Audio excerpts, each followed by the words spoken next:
This vehicle requires a two-stage programming process. This means you will install the module into your vehicle, program stage 1, remove the module and send it back to us, and then we will send it back to you after stage 2 is complete.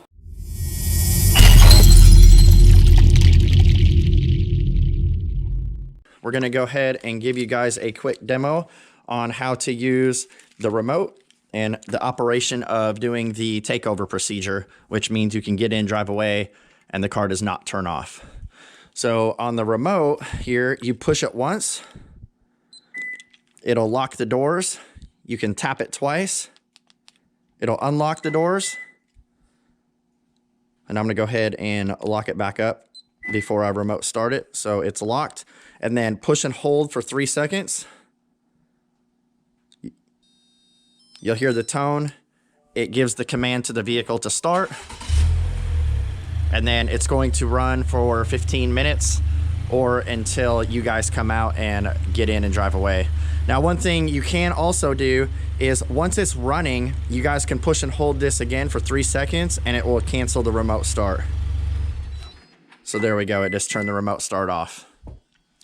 Now I'm going to go ahead and restart it so we can show you how to get in and drive away. So give it a few seconds here. She'll fire back up. There we go.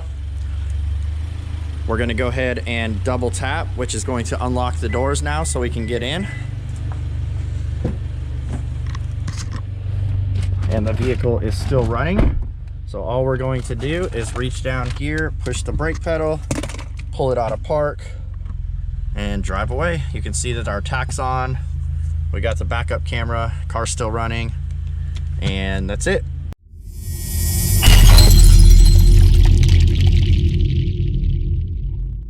So on the app, what we're gonna do is run through the features here, show you how the car responds to all the presses on the app, and then we'll show you how to GPS locate your vehicle in real time, which is included in the app as well. So you can see we have a door lock status icon here. It is green, it says doors unlocked. I'm gonna hit the door lock button. The car locks. After a few seconds, the car will report back to the app, which you just saw the ding, and then this will turn red, indicating that the doors are locked. The remote start button is in the top left. You just tap that.